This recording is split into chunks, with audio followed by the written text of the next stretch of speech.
ओम ओम ओम परम चिदाकाश परम ज्योति अखंड ज्योति महाचिदाकाश स्वयं प्रकाश संपूर्ण प्रकाश पूर्ण ब्रह्म अनंत तेजगण अनंत चिदगण परमाकाश केवल अनंत शुद्ध तेजगण परमाकाश अखिलात्मा पूर्ण ब्रह्म परमात्मा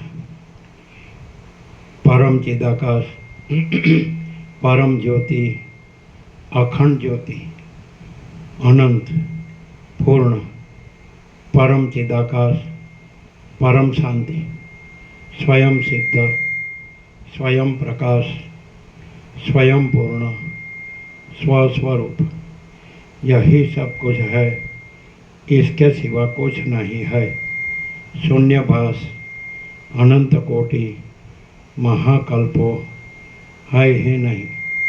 महाचिदाकाश स्वयं प्रकाश संपूर्ण प्रकाश महाचिदाकाश ज्योति अनंत अखंड अभेद महाचिदाकाश ज्योति महातत्व महासामान्य महाचिदाकाश स्वसंवेद्य सहज निर्विकल्प महाचिदाकाश परम कैवल्य परम शांति परम चिदाकाश अनंत पूर्ण निरपेक्ष सत अनंत संपूर्ण अपरिग्रह निर्भ्रांत निरपेक्ष वशिष्ठ राम निर्वाण पूर्वार्ध राउंड 42मो राउंड।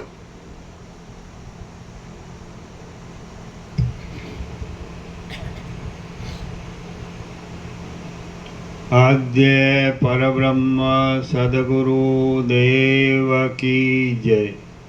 ओम श्री परमात्मने नमः। सद्ग्रंथों शिरोमणि श्री योगवासिष्ठ महारामायण निर्वाण प्रकरण पूर्वार्ध पेज नंबर 1096 पेज नंबर 1096 सर्ग 107मो। आ 107માં સર્ગમાં નાના પ્રકારના પર્વતોમાં વિહાર આદિ તથા માયામય ઇન્દ્રનું દર્શન અને અનાશક્તિ વૈરાગ્યની પરીક્ષા માટે ઇન્દ્ર તરફથી સ્વર્ગ પ્રત્યે આમંત્રણ થવું ઇત્યાદિ વર્ણન આવશે। શિખીધ્વજની અનાશક્તિ પરીક્ષા। વશિષ્ઠ બોલ્યા, પછી સૂર્યરૂપી રંગ વડે આ જગતની અંદરનો સર્વ ભાગ રંગાઈ જતા પ્રાતઃકાળે શિખીધ્વજ રાજાની પત્ની મદનિકા કુંભરૂપી બની ગઈ।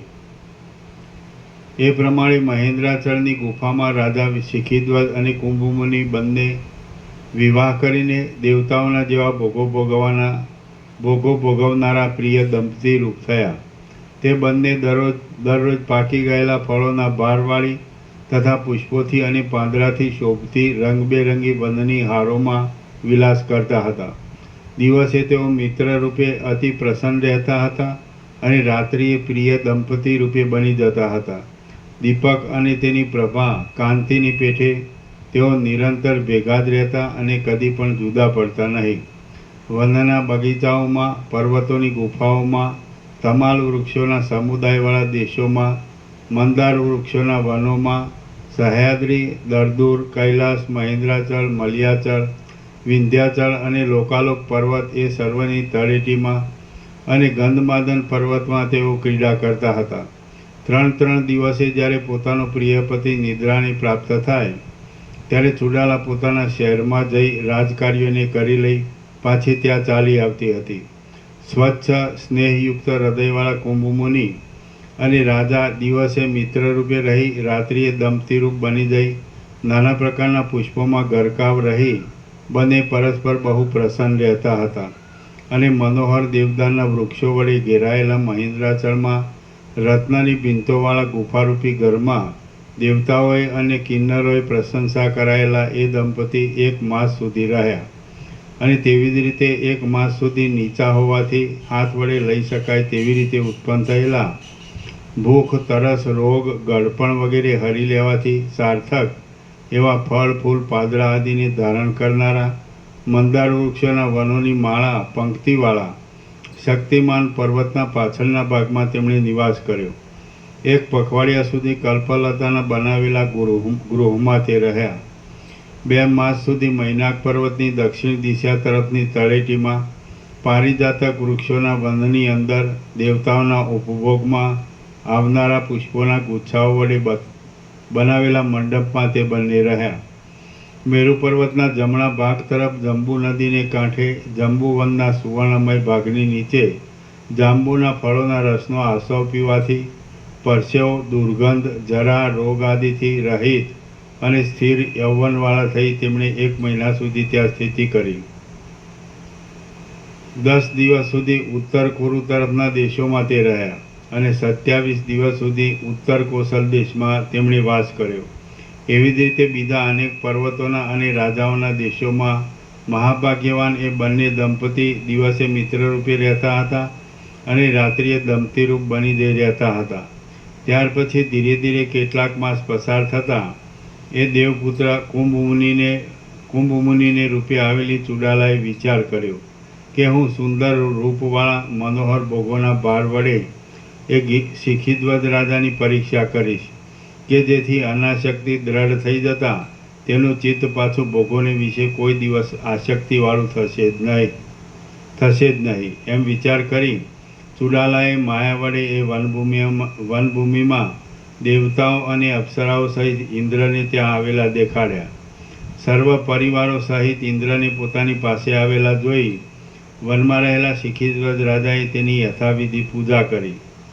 શિખીધ્વજ રાજા બોલ્યો, હે દેવતાઓના રાજા, આપે દૂરથી સ્વર્ગમાંથી અહીં પધારવાનો શ્રમ શા માટે લીધો? જેમ હોય તેમ આપ કૃપા કરી મને કહેવાને યોગ્ય છો.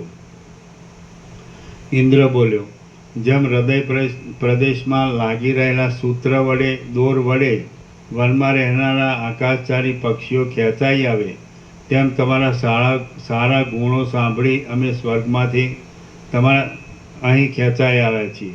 તમે ઉઠો અને સ્વર્ગમાં આવો. ત્યાં સ્વર્ગમાં તમારા ગુણોનું શ્રવણ થવાથી આશ્ચર્ય પામી ગયેલા સર્વ દેવતાઓ અને તેમની સુંદર પત્નીઓ તમને જોવાને આતુર છે. સિદ્ધ પાદુકા, સિદ્ધ ગુટિકા, સિદ્ધ ખડગ, સિદ્ધ રસ, વિમાન અને દિવ્ય અશ્વ ઇત્યાદિ સિદ્ધિઓને ગ્રહણ કરી લઈ સિદ્ધ માર્ગથી તમે સ્વર્ગ પ્રદેશમાં ચાલો. એ સ્વર્ગમાં આવી તમે જીવનમુક્ત દશામાં રહી વિવિધ પ્રકારના ભોગો ભોગવો. તેથી તમને ત્યાં બોલાવી જવા માટે જ હું અહીં આવેલો છું. તમારા જેવા ઉત્તમ મહાત્માઓ પ્રાપ્ત થયેલ લક્ષ્મીનો તિરસ્કાર કરતા નથી અને જે ન મળે તેને ચાહતા નથી. જેમ ભગવાનથી આ ત્રણેય લોક પવિત્ર થાય છે તેમ નિર્વિઘ્ને સ્વર્ગમાં આવેલા અને સુખથી તેમાં વિહાર કરનારા તમારા શિખીધ્વજ વડે આજે સ્વર્ગ પવિત્ર થાઓ. શિખીધ્વજ રાજા બોલ્યો, હે દેવતાઓના અધિપતિ, સર્વ સ્થળે સ્વર્ગના જેવું સુખપૂર્વક વિહાર કરવાનું સ્થાન છે એમ હું સમજું છું. મારું સ્વર્ગ પરમાત્મા સર્વત્ર છે. તે માત્ર અમુક સ્થાનમાં જ છે એવી તેની મર્યાદા નથી. હે મહાસમર્થ, હું સર્વત્ર પ્રસન્ન જ રહું છું, સર્વ ઠેકાણે રમું છું અને મન નિષ્કામ હોવાથી હું સર્વત્ર આનંદવાળો જ છું. કોઈ એક સ્થાનમાં માપવાળા થઈ રહેલા અલ્પ અને તુચ્છ સ્વર્ગ પ્રત્યે જવાનું મારા ચિત્તમાં આવતું જ નથી. કોઈ એક સ્થાનમાં માપવાળા થઈ રહેલા શિખીધ્વજ રાજા બોલ્યો, એ દેવતાઓના અધિપતિ, સર્વ સ્થળે સ્વર્ગના જેવું જ સુખપૂર્વક વિહાર કરવાનું સ્થાન છે એમ હું સમજું છું. મારું સ્વર્ગ પરમાત્મા સર્વત્ર છે. તે માત્ર અમુક સ્થાનમાં જ છે એવી તેની મર્યાદા નથી. એ મહાસમર્થ, હું સર્વત્ર પ્રસન્ન જ રહું છું, સર્વ ઠેકાણે રમું છું અને મન નિષ્કામ હોવાથી હું સર્વત્ર આનંદવાળો જ છું.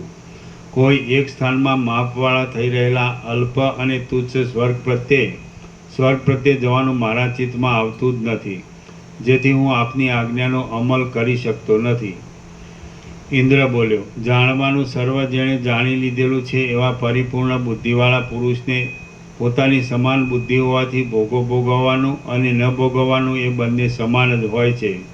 તો સજ્જન પુરુષોએ બાકી રહેલા નસીબને ભોગવી લેવાને સ્વીકારેલું ભોગોનું સેવન જ યોગ્ય છે એમ હું માનું છું. એ રીતે દેવતાઓનો અધિપતિ ઇન્દ્ર કહેતો હતો, પણ રાજા સ્વર્ગમાં જવાની ઈચ્છા ન હોવાથી કાંઈ નહીં બોલતા મૌન જ રાખી રહ્યો. ત્યારે ઇન્દ્રે કહ્યું, તમે જો આ પ્રમાણે નિરપેક્ષ છો તો પછી હું અહીંથી શું ન ચાલ્યો જાઉં છું, અને હું આજે સ્વર્ગમાં નહીં આવું, પરંતુ કાળે કરી પ્રયોજન પડશે ત્યારે આવીશ. એમ શિખીધ્વજ રાજા કહેતો હતો તેટલામાં, હે કુંભમુનિ, તમારું રાજાનું ફરીવાર રાજ્યમાં આવવારૂપી ઈચ્છેલું કલ્યાણ કરતા થાઓ. એમ કહેતાં ઇન્દ્ર અદૃશ્ય થઈ ગયો. જેમ સમુદ્રમાં પવન શાંત થતાં વ્યાકુળ થઈ ગયેલા મગરમચ્છોથી, ફીણના ગોટાઓથી અને સર્પોના સમૂહોથી ઉછળતા તરંગોનો સમુદાય અદૃશ્ય થઈ જાય, તેમ એ દેવતાઓનો સમૂહ પણ ક્ષણ માત્રમાં પૂર્ણ રીતે અદૃશ્ય થઈ ગયો. શ્રી યોગવાસિષ્ઠ મહારામાયણમાં નિર્વાણ પ્રકરણના પૂર્વાર્ધનો શક્રગમન નામનો સર્ગ 107મો સમાપ્ત. સર્ગ 108મો. આ 108મા સર્ગમાં રાણી રાજાના ક્રોધની પરીક્ષા માટે માયા વડે જાર પુરુષ સાથે સંગ કરશે અને બરાબર રાજાના મનનો પાકકાળ જોઈ પોતાનું ચુડાલાનું રૂપ તેને બતાવશે. શિખીધ્વજના ક્રોધની પરીક્ષા અને ચુડાલાનું પ્રાકટ્ય. વશિષ્ઠ બોલ્યા, હે મહારાજા રામચંદ્રજી, ચુડાલા રાણીએ તે ઇન્દ્રના આવવારૂપ માયાને સમાવી દઈ વિચાર કર્યો કે આ રાજાને ભોગોની ઈચ્છા વશ કરી શકતી નથી. એ ઘણી ખુશીની વાત છે. ઇન્દ્રનો સમાગમ થવા છતાં પણ રાજા શિખીધ્વજ શાંત અને વિકાર રહિત હોવાથી સદા એકરૂપે રહેનાર આકાશની પેઠે મુખાદિક અવયવોની નિર્વિકાર સ્થિતિવાળો રહ્યો જ, અને ઉતાવળ નહીં કરતા તથા બહુ ધીરજથી પોતાની હાંસી થાય તેમ પણ નહીં કરતા સમાન રીતે રહી તેણે વ્યવહારને યોગ્ય ઇન્દ્રનો પૂજન સત્કાર કર્યો. હવે વળી આદરપૂર્વક ફરીવાર પણ રાગદ્વેષવાળા અને બુદ્ધિનો ક્ષોભ ઉપજાવનારા કોઈ પ્રપંચથી હું તેની પરીક્ષા કરી જોઉં, એવો વિચાર કરી મદવાળી એ રાણીએ રાત્રિએ ચંદ્રનો ઉદય થતાં ગાઢા પુષ્પોના ગુચ્છાઓથી સુશોભિત અને વનદેવીઓના અંતઃપુરરૂપ સંતાન વૃક્ષોની લતાઓના કૃત્રિમ ગૃહમાં પ્રવેશ કર્યો કે જે વખતે મધુર સુગંધથી ભરેલો પુષ્પોવાળા વૃક્ષોમાંથી તથા લતાઓમાંથી ચાલ્યો આવતો શીતળ પવન મલિયાનીલ વાતો હતો, અને શિખીધ્વજ રાજા નદીના તીર ઉપર જઈ સંધ્યાવંદનમાં તથા જપમાં પરાયણ થઈ ગયો હતો. એ લતાગૃહમાં મનોહર મદનિકાએ પોતાના શરીરને પુષ્પો વડે સુશોભિત બનાવી પોતાની માયા વડે કલ્પી લીધેલ સુંદર અંગવાળી સ્ત્રીની પેટે દાઢીમૂછ વગેરે નહીં હોવાથી રમણીય તરુણ વયવાળો દેખાવ આપનાર અને તરુણ હોવાથી શિખીધ્વજ રાજાના કરતાં મનને આકર્ષણ કરે તેવા કોઈ જાર પુરુષને સાથે લઈ પોતે કલ્પી લીધેલી પુષ્પશૈયામાં આવી સૂઈ ગઈ. શિખીધ્વજ રાજાએ સંધ્યાવંદન આદિ જપાદિક કરી રહ્યા પછી એ નદી કાંઠે રહેલા નિકુંજમાંથી પોતાના આશ્રમ તરફ આવી શોધ કરી.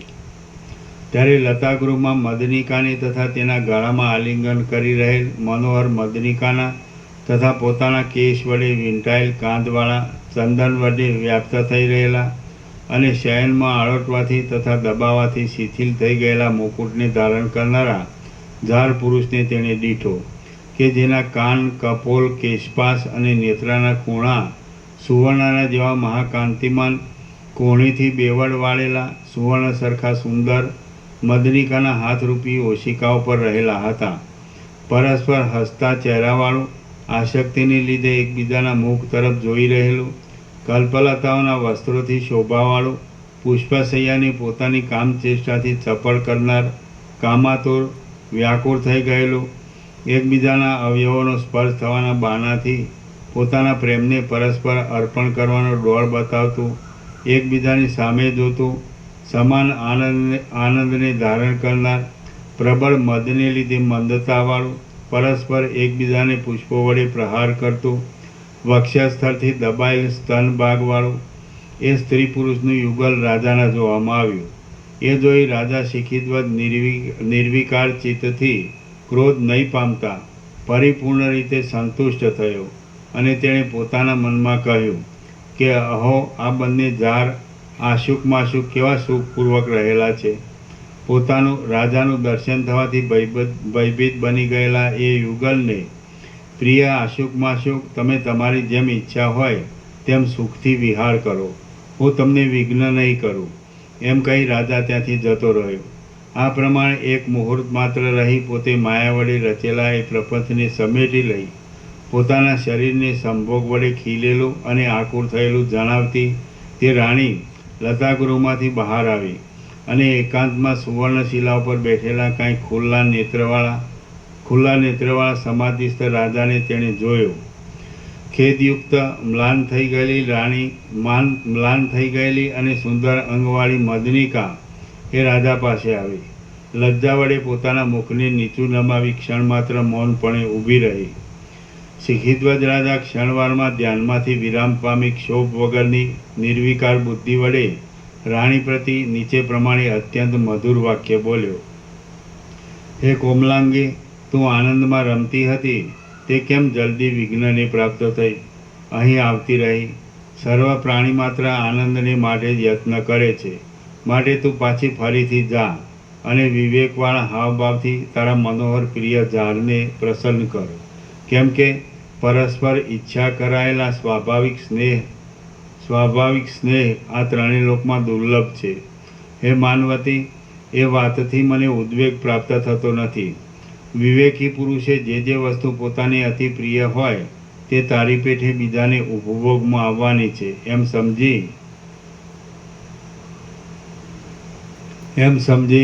સમજી રાખવું જોઈએ. એ સુંદર અંગવાળી, હું અને કુંભમુનિ એ બે આ સાંસારિક વિષયો તરફ વૈરાગ્યવાન છીએ. તું તો દુર્વાસા ઋષિના શાપથી ઉત્પન્ન થયેલી કુંભમુનિના કરતાં જુદી એ બાળ તરુણી છે. માટે તારી જેવી ઈચ્છા હોય તે પ્રમાણે તું ભલે કર.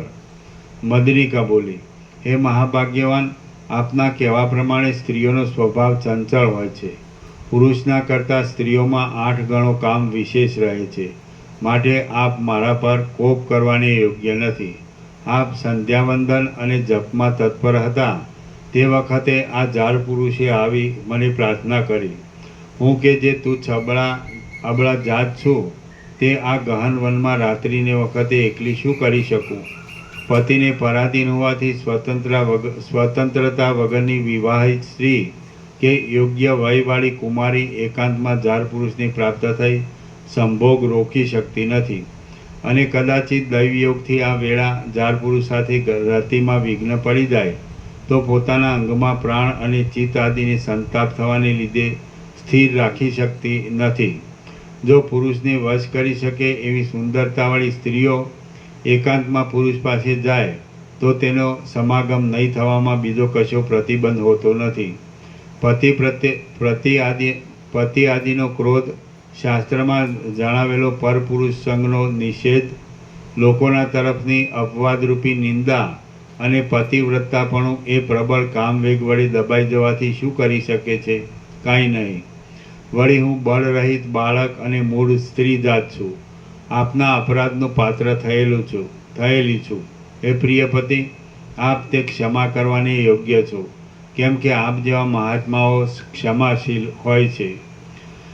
શિખીધ્વજ રાજા બોલ્યો, હે તારુણ્યવતી, જેમ આકાશમાં અધ્ધર વૃક્ષ હોતું નથી તેમ મારા ચિત્તમાં ક્રોધ તો છે જ નહીં, પરંતુ માત્ર પરપુરુષનો સંગ સત્પુરુષોએ નિંદેલો હોવાથી હવે ભાડિયા રૂપે તને ઉપભોગ કરવાને હું ઈચ્છતો નથી.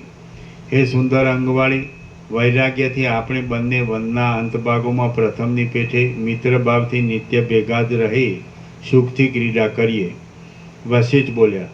એ પ્રમાણે શિખીધ્વજ રાજા આ ક્રોધકારક પ્રસંગમાં સમાનપણાથી નિર્વિકાર રહ્યો અને પોતે પરીક્ષા કરેલા રાગદ્વેષ વગરના એ રાજાના ચિત્તથી પ્રસન્ન થઈ ચુડાલાએ પોતાના મનમાં વિચાર કર્યો કે અહો, ઘણા હર્ષની વાત છે કે આ ઐશ્વર્યવાન મહાસમર્થ રાજા પરમ સમાનતાને નિર્વિકાર સ્થિતિને પ્રાપ્ત થઈ ગયા છે અને વૈરાગ્ય થવાથી તેઓ ક્રોધ વગરના જીવન મુક્ત થઈ રહ્યા છે.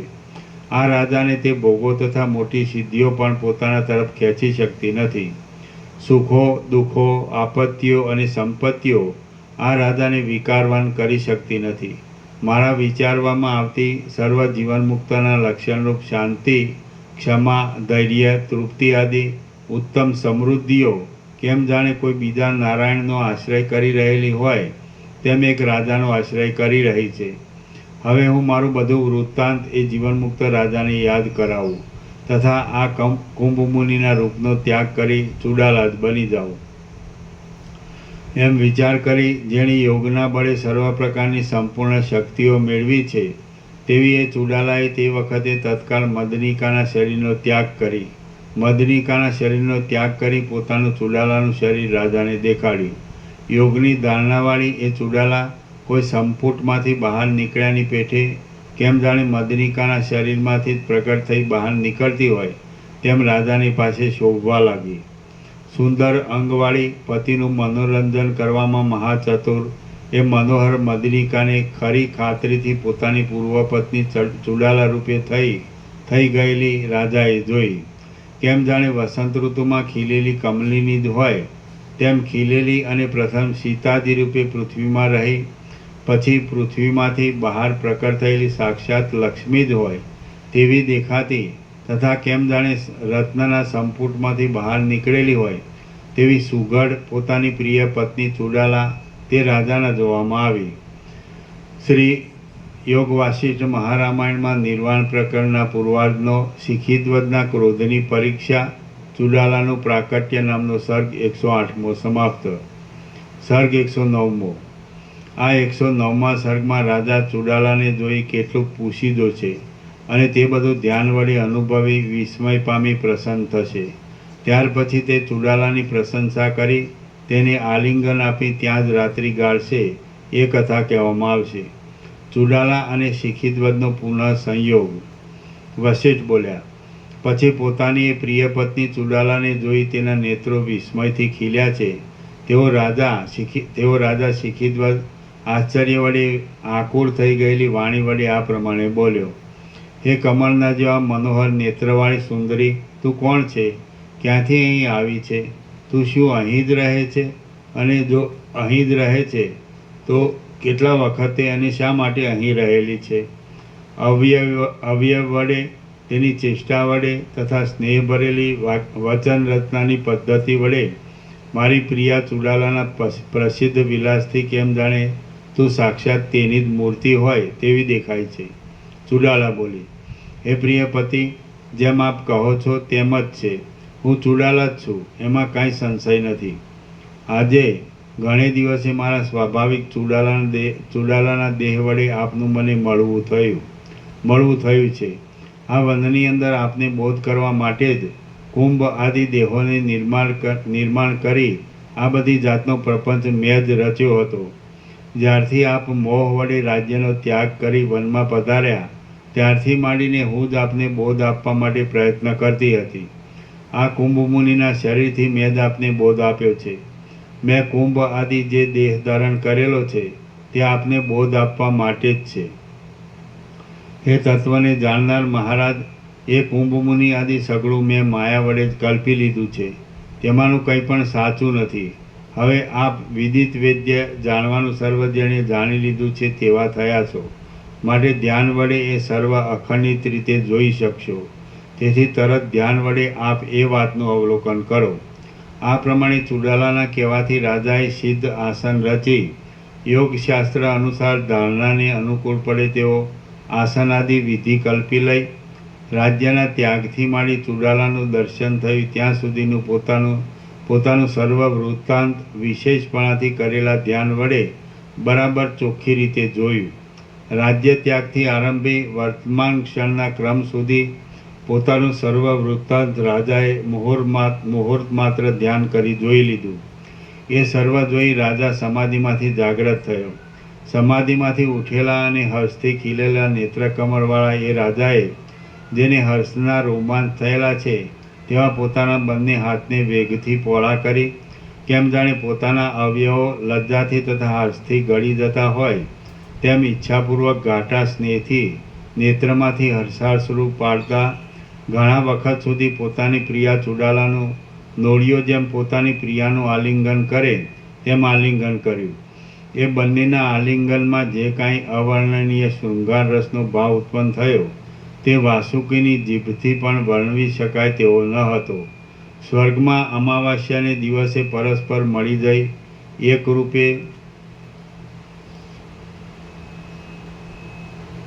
એકરૂપે રહેલા સૂર્યચંદ્રની પેઠે અને મેલા શરીરવાળા બનાવેલા માટીના બે પૂતળાની પેઠે તથા એક શિલામાં સાથે જ આલેખેલી બે મૂર્તિની પેઠે એ બંને પ્રિય પતિ પત્ની ઘણા કાળ સુધી આલિંગન વડે મળેલા જ રહ્યા. એ બંને પ્રિય પતિ પત્ની એ એક મુહૂર્ત માત્ર પછી જેમાંથી પરસેવાનું જળ ટપક્યા કરે છે તેવા અને રોમાંચો ખડા થઈ જવાથી સ્થૂળ જણાતા પોતાના હાથ ધીરે ધીરે કાંઈક શિથિલ કર્યા. અમૃત વડે પૂર્ણ હૃદયવાળા આનંદના વેગથી મન જળ થઈ જવાને લીધે માનસિક વિકારો નહીં જણાયાથી શૂન્ય હૃદયના જેવા જણાતા એ બંને જણા હાથને મૂકી દઈ લક્ષ્ય અર્થાત જોવાના વિષય તરફ લોચન સ્થિર ન રહી શકે તેમ ઊભા રહ્યા.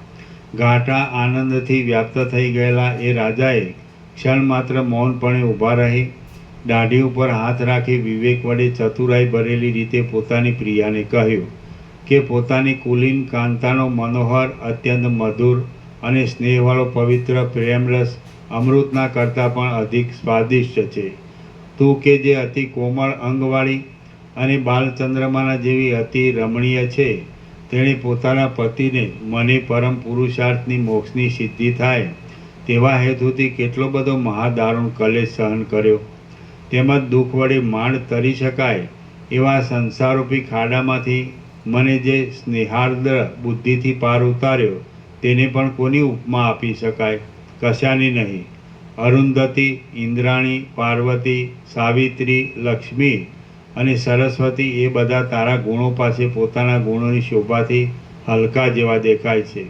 હે સુંદર અંગવાળી, ધી, શ્રી, કાંતિ, ક્ષમા, મૈત્રી, કરુણા આદિ દક્ષ કન્યાઓ કે જેઓ આકાર વડે મનને હરણ કરનારી સ્ત્રીઓમાં શ્રેષ્ઠ ગણાય છે તેઓમાં તું કેમ જાણે સર્વથી શ્રેષ્ઠ હોય તેવી જણાય છે.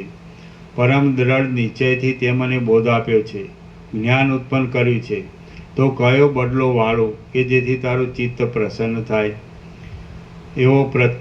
એવો પ્રત્યુપકાર જ દુર્લભ છે. મોહમાં ડૂબી ગયેલા પોતાના પતિને અંત વગરના જંગલના કરતાં પણ અનાદિકાળથી ખૂબ જ ભયંકર મોહમાંથી તારી ઉદ્યોગવાળી કુલીન કાંતાઓ પાર ઉતારે છે. જેવી રીતે સ્નેહવાળી કુળવાન સ્ત્રીઓ પતિને મોહમાંથી પાર ઉતારે છે તેવી રીતે શ્રવણ કરેલો શાસ્ત્રોનો અર્થ કે ગુરુમંત્ર આદિ પાર ઉતારી શકતા નથી. એ કુલીન પત્ની જ પતિને સખા, ભાઈ, સંબંધી, નોકર, ગુરુ, મિત્ર, ધન, સુખ, શાસ્ત્ર, ગૃહ અને દાસ એ સર્વરૂપ છે. સદાકાળ સર્વ યત્ન વડે કુલીન કાંતાઓ પૂજવા લાયક છે. તેઓમાં બંને લોકનું, આ લોકનું તથા પરલોકનું સર્વ સુખ સારી રીતે રહેલું છે. તું જે આ સંસાર સાગરના પારને પામી ગયેલી છે અને નિષ્કામ છે તેના આ ઉપકારનો બદલો હું શી રીતે વાળી શકીશ? લોકમાં હું તને એક કુલીન કાંતા ગણું છું અને જગતમાં પ્રસિદ્ધિ પામેલી સર્વ કુલીન સ્ત્રીઓને તે હમણાં આ તારા ઉત્તમ કૃત્યથી જીતી લીધેલી છે.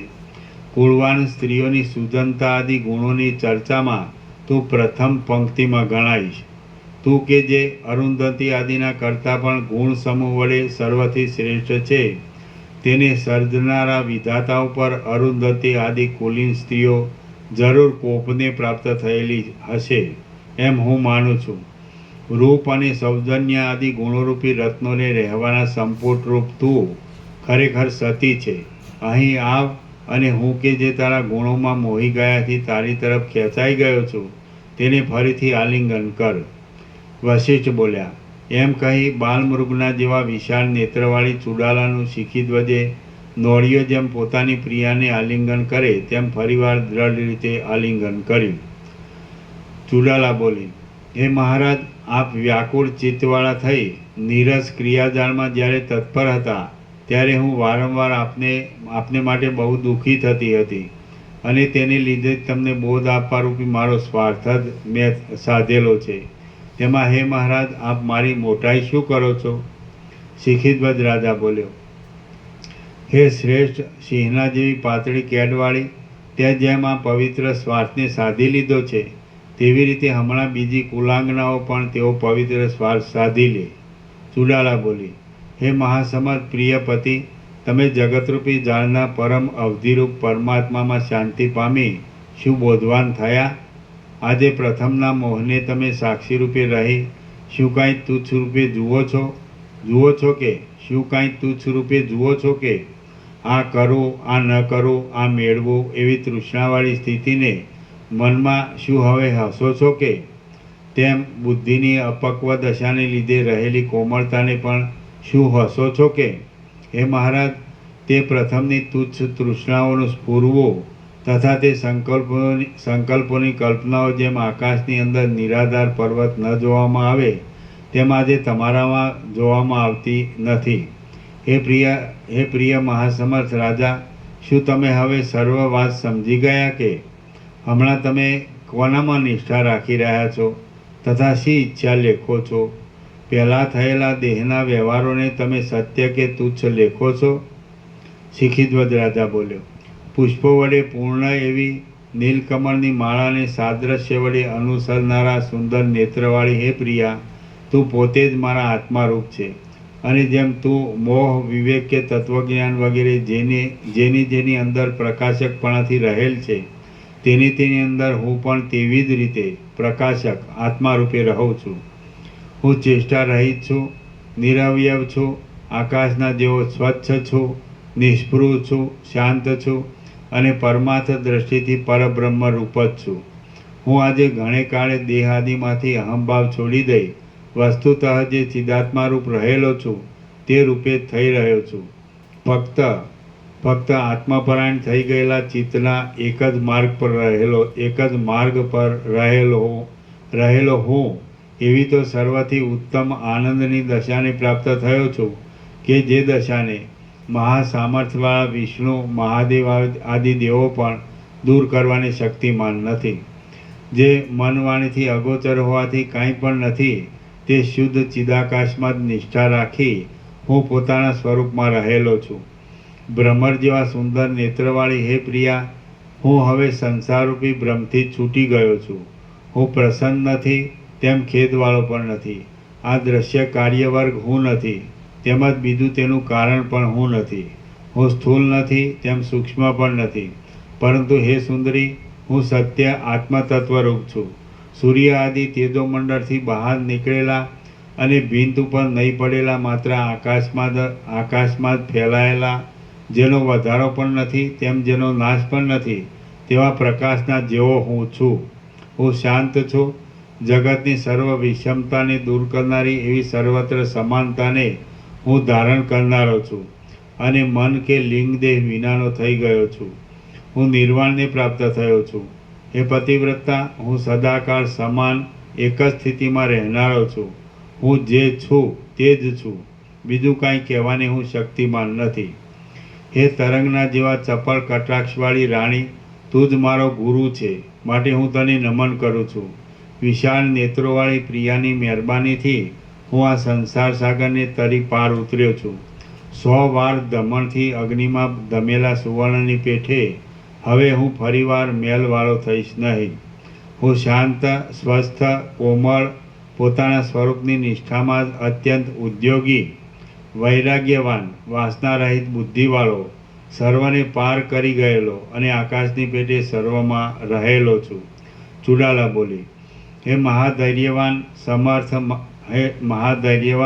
સમર્થ, મહાબુદ્ધિમાન, હૃદયપ્રિય પ્રાણપતિ, જો એમ જ હોય તો હમણાં તમને શી વાતમાં રુચિ થાય છે તે કહો.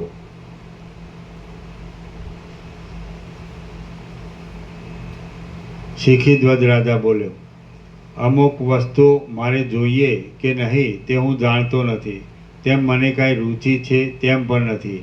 હે કોમલાંગી, તું જે પ્રમાણે આચરણ કરે છે તે પ્રમાણે હું તારા વિચાર પ્રમાણે જ કોઈ વખત વ્યુત્થાન કાળમાં જાણું છું.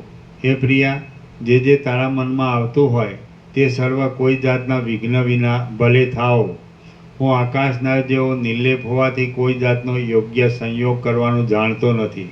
માટે હે પ્રિયા, તું જે કાંઈ કર્તવ્ય જાણતી હોય તે જ ભલે કર. મણિ જે પ્રમાણે પોતાનામાં પ્રતિબિંબને ધારણ કરે તે પ્રમાણે હું પણ એ તારા કર્તવ્યને જ સારા નરસા આદિ ભાવથી રહિત શુદ્ધ ચિત્ત વડે જે મળ્યું તેમાં આનંદ પામી ધારણ કરી લઈશ. હું એ વિશે કાંઈ સ્તુતિ કે નિંદા નથી કરતો. તેથી તારી ઈચ્છા હોય તેમ તું ભલે કર. ચુડાલા બોલી, હે મહાબાહુ, જો એમ જ હોય તો પછી તમે મારો મત સાંભળો. એ મત સાંભળી લઈ, હે જીવનમુક્ત બુદ્ધિવાળા રાજા, એ જ પ્રમાણે તમે આચરણ કરવાને યોગ્ય છો. અજ્ઞાનનો નાશ થવાથી આપણ બંનેમાં સર્વ ઠેકાણે એક જ તત્વ રહેલું છે એવું જાણીએ છીએ. અને આપણે નિષ્કામ હોવાથી આકાશની પેઠે નિર્વિકાર તથા નિર્લેપ છીએ.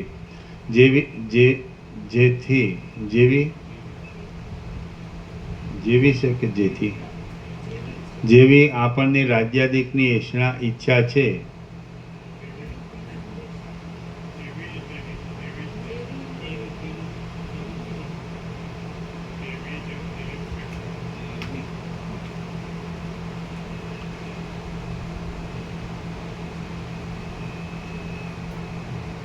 અજ્ઞાનનો નાશ થવાથી આપણ બંનેમાં સર્વ ઠેકાણે એક જ તત્વ રહેલું છે એવું જાણીએ છીએ. અને આપણે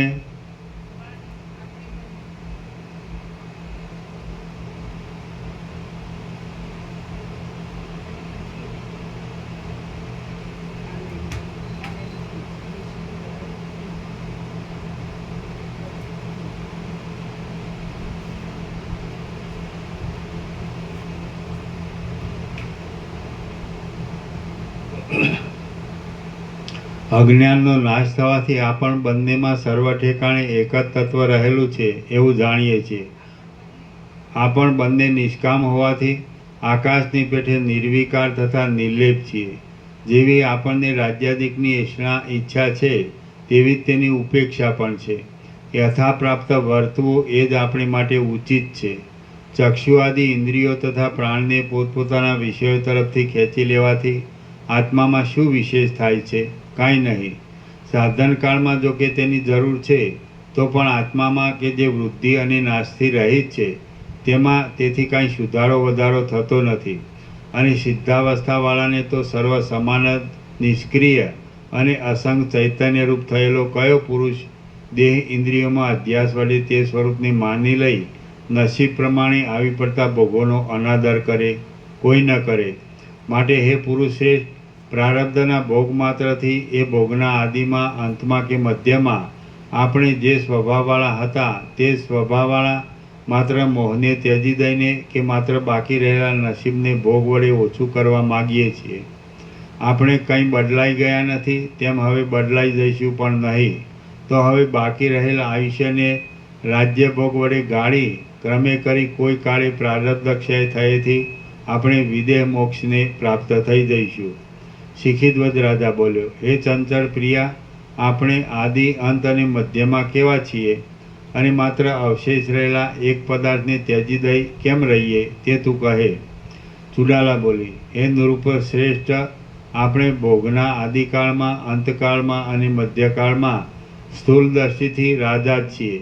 માત્ર શેષ રહેલા એક મોહને મૂકી દઈ પાછા તે રાજા જ થઈએ. તમે પોતાના નગરના જ રાજા થાઓ અને પોતાના સિંહાસન ઉપર બિરાજો. હું સર્વ પટરાણીઓમાં ભૂષણરૂપ એવી તમારી મુખ્ય પટરાણી થઈશ. રાજાને પતિ તરીકે પામી આનંદ પામેલા નગરવાસીઓ મનુષ્યથી ભરાયેલી નવી અંગનાઓના નૃત્યોથી સુશોભિત, પતાકાઓથી શણગારેલી, મૃદંગ વાજિંત્ર આદિના શબ્દો વડે મનોહર અને પુષ્પોથી વ્યાપ્ત થઈ રહેલી આપણી નગરી આજે ઘણે લાંબે કાળે વેલો વડે શોભતી મંજરીઓથી ભરપૂર અને પુષ્પોમાં ગુંજારવ કરતા ભમરાઓની હારોથી મનોહર, ચૈત્ર માસ વસંત ઋતુમાં ખીલેલી વેલની શોભાની જેમ ચિત્તને હરનારી બનો. વશિષ્ઠ બોલ્યા, જેને ચુડાલાએ એ પ્રમાણે કહ્યું હતું એવો રાજા શિખીધ્વજ હસીને શાંતપણાથી શીતળ રહી નીચે પ્રમાણે ક્ષોભ વગરના મધુર વાક્યો બોલ્યો. શિખીધ્વજ રાજા બોલ્યો, હે વિશાળ નેત્રવાળી પ્રિયા, જો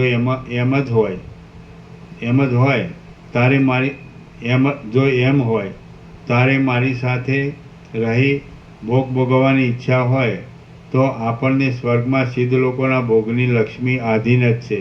તો પછી આપણે સ્વર્ગમાં શા સારું ન રહીએ? ચુડાલા બોલી, હે રાજા, મારી ભોગોને વિશે ઈચ્છા નથી, તેમ વિભૂતિઓને અણિમાદી ઐશ્વર્યને પણ હું ઈચ્છતી નથી, પરંતુ સ્વાભાવિક રીતે જે આવી મળે તેથી કામ ચલાવી લેવું એવી સ્થિતિનો મેં આધાર રાખ્યો છે. મને સ્વર્ગ, રાજ્ય કે કર્મ એ કાંઈ સુખ આપનારા નથી, પણ હું સ્વરૂપમાં રહી જેમ ક્ષોભ રહિત થવાય તેમ સ્વસ્થ ચેષ્ટાવાળી થઈ રહી છું. આ સુખ છે અને આ સુખ નથી, દુઃખ છે ઇત્યાદિ દ્વંદ્વનો ક્ષય થઈ જવાથી હું એક સરખી રીતે શાંત પરમપદમાં સુખ આવે તેમ સ્થિર થઈ રહી છું. શિખીધ્વજ રાજા બોલ્યો, હે વિશાળ નેત્રવાળી, હર્ષ, શોક અને રાગદ્વેષાદિથી રહિત અને સમાનતાવાળી બુદ્ધિ વડે ત્યાં આ યોગ્ય જ વાત કહી છે. આપણને રાજ્ય મળે કે ન મળે તેની સાથે કંઈ લેવા દેવા નથી. સુખ દુઃખની ભાવિ દશાથી થતી ચિંતાઓને છોડી દઈ મત્સર રહિત થઈ અને સ્વસ્થનું અવલંબન કરી આપણે સ્વસ્વરૂપમાં જ રહીએ. એ પ્રમાણે મહામનોહર એ બંને પૂર્વ દંપતીનો કથાઓનો આલાપ થતો હતો. તેટલામાં ઘણો ખરો દિવસ જતો રહેવાથી થોડો જ દિવસ બાકી રહ્યો. પછી કાર્યોમાં મહાકુશળ અને રતિ સુખ માટે ઉત્કંઠાવાળા હોવા છતાં પણ અંદર વાસના નહીં હોવાને લીધે ઉત્કંઠા વિનાના એ ઉત્તમ દંપતીએ ત્યાંથી ઉઠી યથાપ્રાપ્ત દિવસ કૃત્ય સાયન સંધ્યા આદિ કર્યું. સ્વર્ગની સિદ્ધિઓનો અનાદર કરી પૂર્ણ ચિત્તવાળા એ બંને જણા ત્યાં રહ્યા અને એક જ શયનમાં એ બંને જીવનમુક્ત દંપતીની એ રાત્રિ આતુરતાવાળી તે મનોહર ચેષ્ટાઓથી જતી રહી. પોતાની મેળે જ પરસ્પર અનુભવ થવાથી સિદ્ધ થયેલ ભોગ અને મોક્ષ એ બંનેના સુખનું પ્રણયના વાક્યો અને વિલાસો સહિત વર્ણન કરનારા ઉત્તમ અને વિવેકી એ બંને દંપતીની બુદ્ધિને વધારતી એ રાત્રિ ઘણી લાંબી હોવા છતાં એક મુહૂર્તની પેઠે જરાવારમાં જતી જ રહી. શ્રી યોગવાસી મહારામાયણમાં નિર્વાણ પ્રકરણના પૂર્વાર્ધનો ચુડાલા પ્રકટીકરણ નામનો સર્ગ 109મો સમાપ્ત. સર્ગ 110મો. આ 110મા સર્ગમાં શિખીધ્વજ રાજા અને ચુડાલા રાણી એ બંને સંકલ્પ માત્રથી થયેલા સૈન્યને સાથે લઈ પોતાના શહેરમાં જશે અને ત્યાં ઘણા કાળ સુધી રાજ્ય કરી પછી વિદેહ મુક્ત થશે એ વાત કહેવામાં આવશે. શિખીધ્વજનું રાજ્ય અને ચુડાલાની વિદેહ મુક્તિ. વશિષ્ઠ બોલ્યા, ત્યાર પછી કેમ જાણે સંપુટમાંથી કોઈ જગતનો પ્રકાશ આપનારો મણિ બહાર નીકળ્યો હોય તેમ ભગવાન સૂર્યનારાયણ અંધકાર રહિત આકાશમાં જ્યારે ઉદય પામી પ્રકાશી રહ્યા હતા અને ચારે બાજુમાં રાતા થઈ ગયેલા મનુષ્યોના નેત્રોની પેઠે કમળ સમૂહ ખીલતો હતો તથા લોકો જેમ પોતપોતાના વ્યવહારોમાં લાગી ગયા તેમ સૂર્યનારાયણના કિરણો પણ જ્યારે ચોતરફ ફેલાયા ત્યારે બંને સુંદર દંપતી ઉઠી સંધ્યા આદિ સગળો નિત્યક્રમ કરી લઈ સુવર્ણની ગુફાની અંદર કોમળ અને લીલાપત્રના બનાવેલા આસન ઉપર બેઠા. પછી મનોહર ચુડાલા ત્યાંથી ઊભી થઈ પોતાની પાસે રહેલા સાત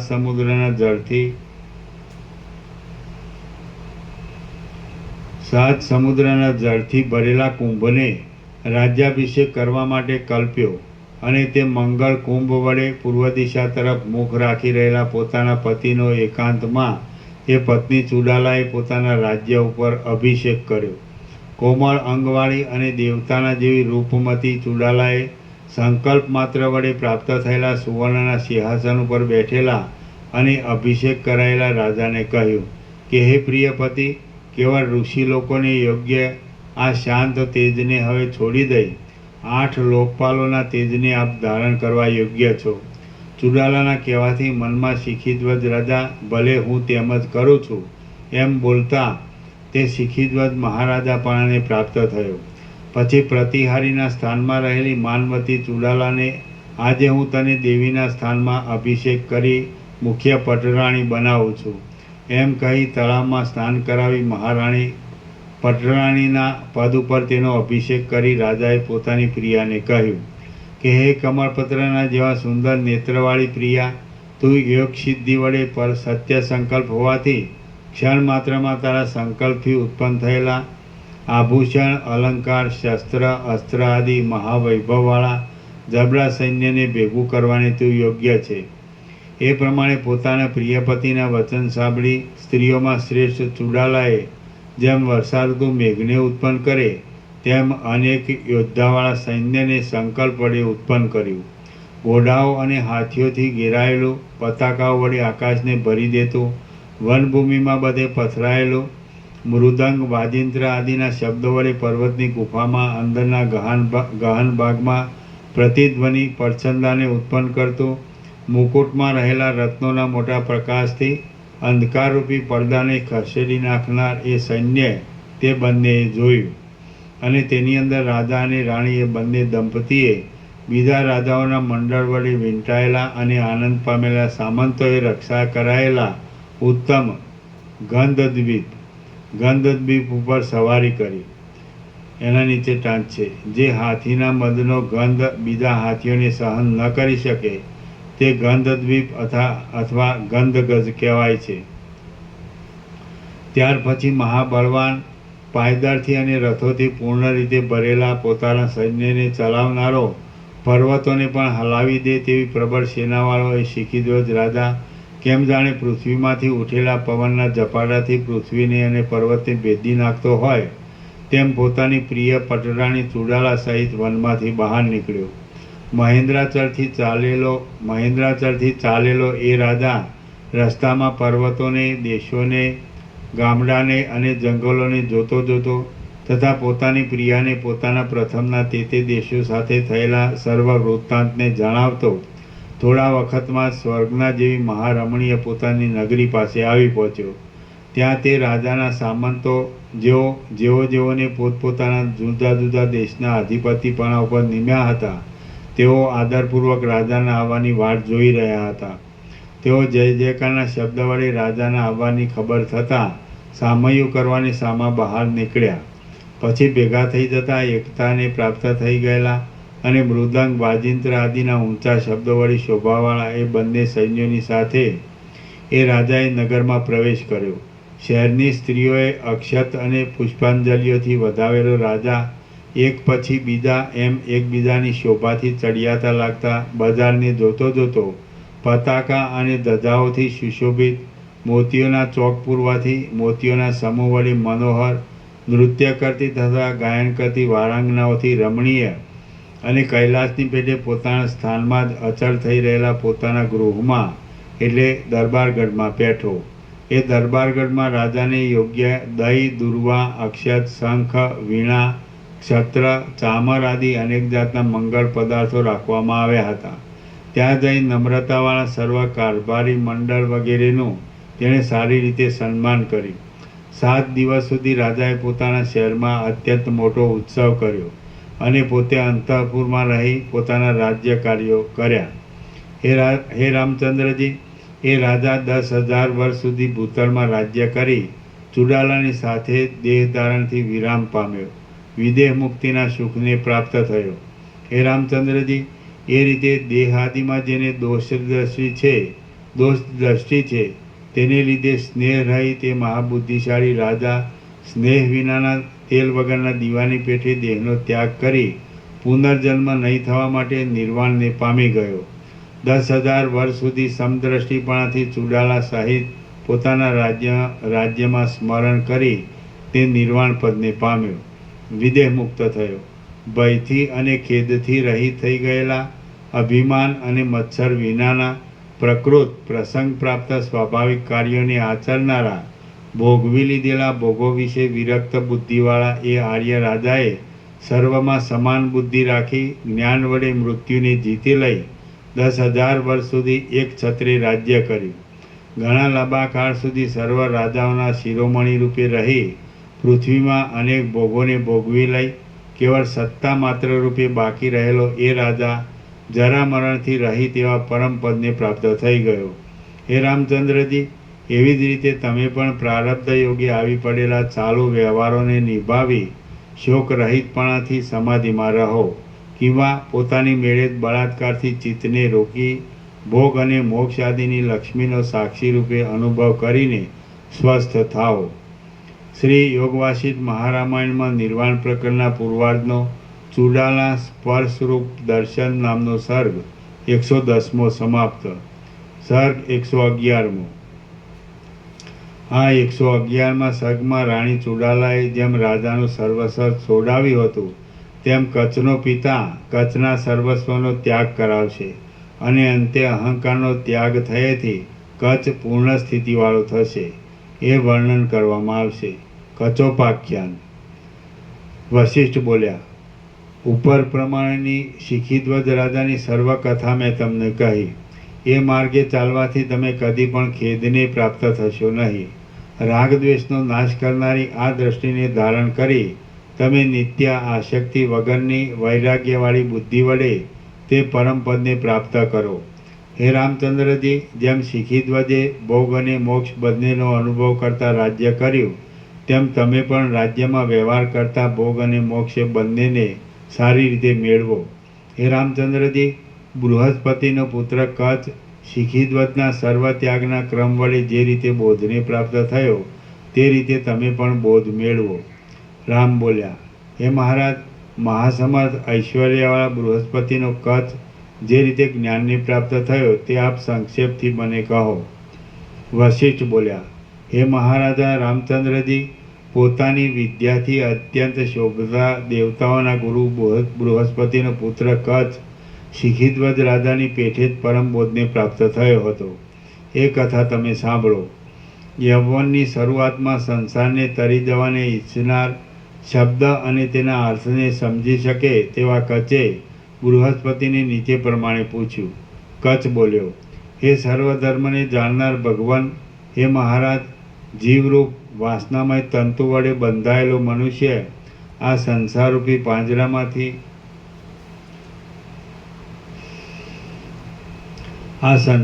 પાંજરામાંથી શી રીતે બહાર નીકળી શકે એ આપ કહો. બૃહસ્પતિ બોલ્યા, હે પુત્ર, જો સાચા વૈરાગ્યથી સર્વસ્વનો ત્યાગ કરવામાં આવે તો પણ જેને ચિત્તમાં ખેદ થાય નહીં તે આ સંસાર સાગરને તરી જાય છે. વશિષ્ઠ બોલ્યા, એ પ્રમાણે પિતાના પરમ પવિત્ર વચન સાંભળી કચ્છ સર્વનો ત્યાગ કરી એકાંત વનમાં ચાલ્યો ગયો.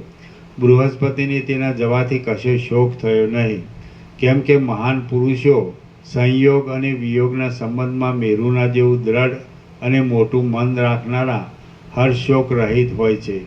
હે નિષ્પાપ રામચંદ્રજી, પછી 8 વર્ષ જતા રહ્યા બાદ કોઈ મોટા જંગલમાં કચ્છ ફરીવાર પોતાના પિતા બૃહસ્પતિની પાસે આવ્યો. પોતાના પિતાનું પૂજન કરી અભિનંદન કરી રહ્યા બાદ પુત્રને કચ્છને આલિંગન કરી રહેલા એક બૃહસ્પતિની મનોહર વાણી વડે ફરીથી કચ્છે આ પ્રમાણે પૂછ્યું. કચ્છ બોલ્યો, હે પ્રિય પિતાજી, આજે મને સર્વત્યાગ કરે 8 વર્ષ થયા તો પણ સ્તુતિપાત્ર શાંતિને હું મેળવી શક્યો નથી. વશિષ્ઠ બોલ્યા, એ પ્રમાણે તે અરણ્યની અંદર કચ્છ પિતા પ્રત્યે દુઃખી વચનો કહેતો હતો તેટલામાં તો તું સર્વનો ત્યાગ કર એમ કહી બૃહસ્પતિ આકાશ તરફ ચાલ્યા ગયા. બૃહસ્પતિ જતા રહ્યા પછી કચ્છે પોતાના દેહ ઉપરથી વલ્કલ આદિનો પણ ત્યાગ કરી દીધો અને ચંદ્રમા, વાદળા, સૂર્ય તથા તારાઓ વિનાના શરદ ઋતુના આકાશ જેવો દિગંબર થઈ રહ્યો. તે દિગંબર બની તાળ, તડકો અને વરસાદથી બચવા કોઈ પર્વતની ગુફામાં રહેતો હતો. તેણે પોતે એકલાએ શરીરને શાંત અને શૂન્યપણે ધારણ કરી રાખી શ્વાસોશ્વાસ લેતા દિશાઓના અંતભાગોમાં ફરવા માંડ્યું. એ રીતે 3 વર્ષ વીતી ગયા પછી એ કચ્છ પાછો ઉદાસીન ચિત્તે કોઈ જંગલની અંદર એ જ પોતાના પિતા અને ગુરુ બૃહસ્પતિને મળ્યો. ભક્તિ વડે સર્વ પૂજાનો ક્રમ પૂરો કરી લઈ પુત્રને પોતાને આલિંગન કરી રહેલા પોતાના પિતાને ખેદથી ગદગદ થઈ ગયેલી વાણી વડે કચ્છે ફરીવાર પૂછ્યું.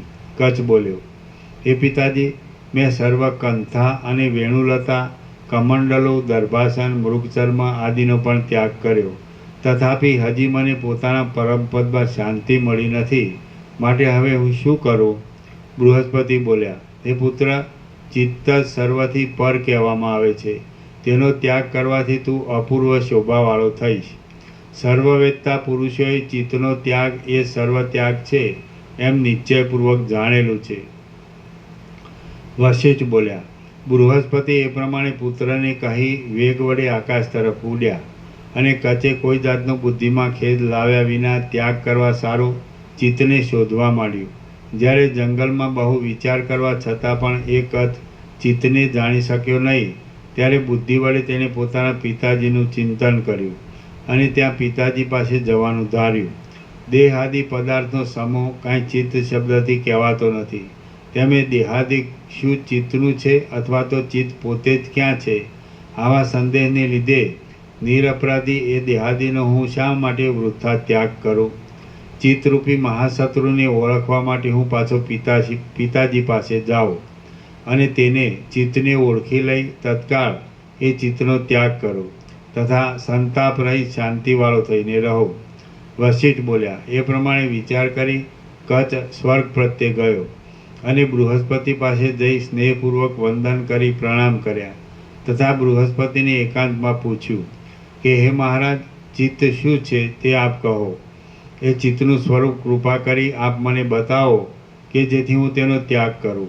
બૃહસ્પતિ બોલ્યા, ચિત્તના સ્વરૂપને જાણનારા વિવેકી પુરુષો પોતાના અહંકારને જ ચિત્ત કહે છે. મનુષ્યની અંદર હું એવો જે ભાવ રહ્યો છે તે અહંકાર જ ચિત્ત કહેવાય છે. કચ્છ બોલ્યો, હે મહાબુદ્ધિમાન પિતા, હે 33 કરોડ દેવ સમૂહના ગુરુ મહારાજ, અહંકાર જ ચિત્ત એમ શી રીતે છે તે આપ મને કહો. હું એમ માનું છું કે એ ચિત્તનો ત્યાગ થવો બહુ દુષ્કર છે અને તે સિદ્ધ થતો નથી.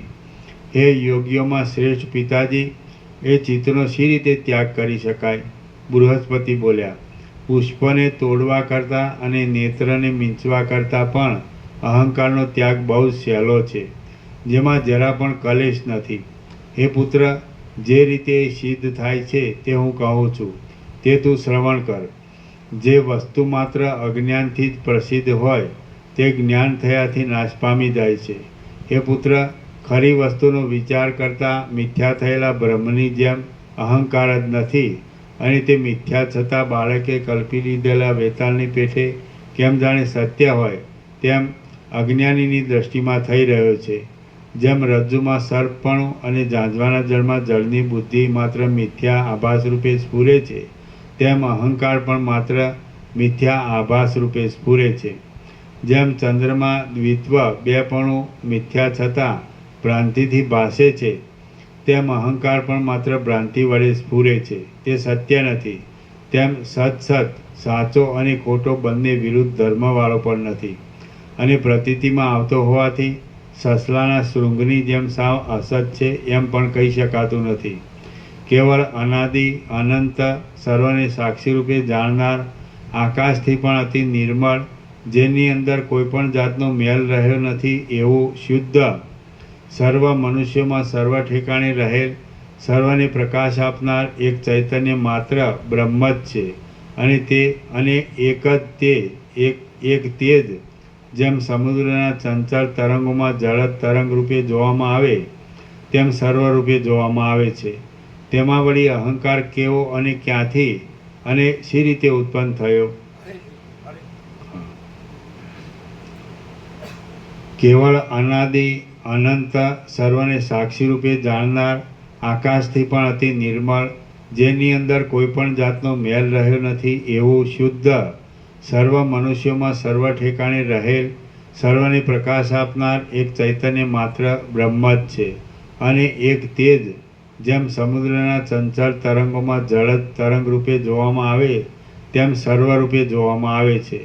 તેમાં વળી અહંકાર કેવો અને ક્યાંથી અને શી રીતે ઉત્પન્ન થયો? જળમાં કયે ઠેકાણે સૂકી ધૂળનો ડગલો ઉત્પન્ન થયો?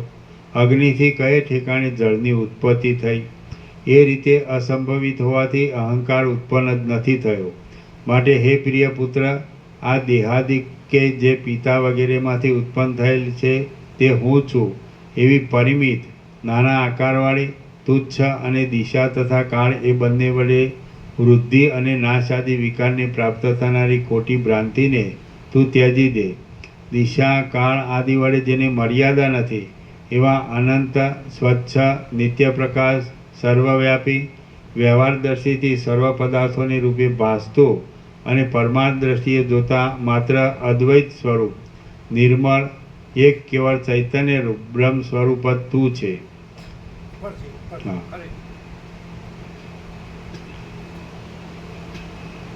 માટે હે પ્રિય પુત્ર, આ દેહાદિક્ય જે પિતા વગેરેમાંથી ઉત્પન્ન થયેલ છે તે હું છું એવી પરિમિત, નાના આકારવાળી, તુચ્છ અને દિશા તથા કાળ એ બંને વડે વૃદ્ધિ અને નાશ આદિ વિકારને પ્રાપ્ત થનારી ખોટી ભ્રાંતિને તું ત્યજી દે.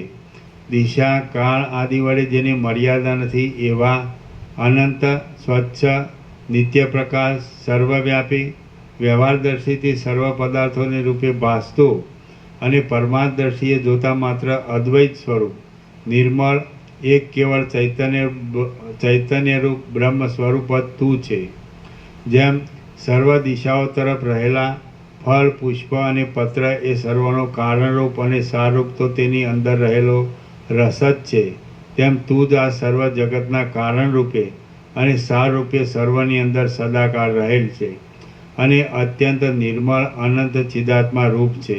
એક જ તું કે જે એક અખંડ, અદ્વૈત અને સત્ય આત્મા સ્વરૂપ છે તેને આ દેહાદિક હું છું એવી મર્યાદાવાળો નિશ્ચય વળી કેવો હોય? ન જ હોવો જોઈએ.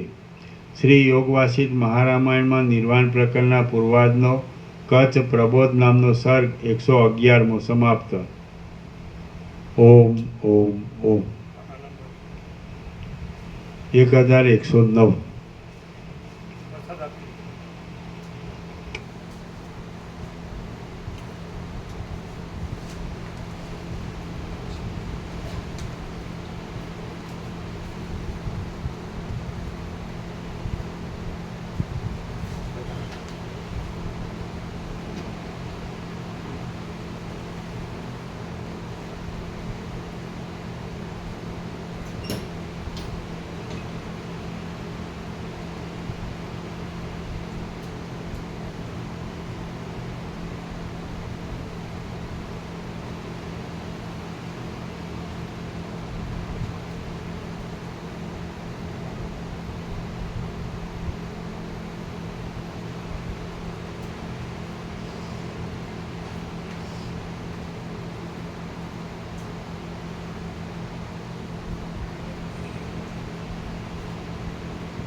અંદર શું કામ લઈ ગયા? આપી દેવાય ને, ડાયરેક્ટ અહીંયા આપી દેવાય ને, ખેડા આપી દેવાય.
आपने लिया?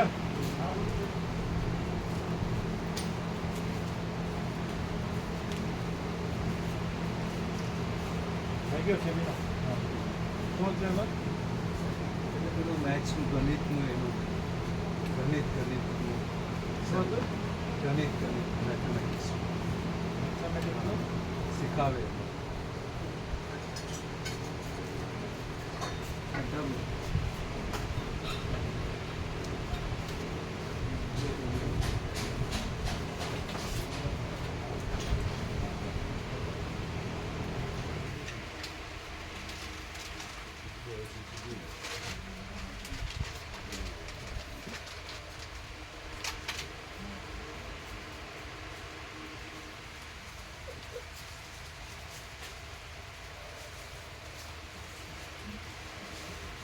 અત્યારે નીકળવાનું છે નહીં રોકાવાનું. હા રવિવાર.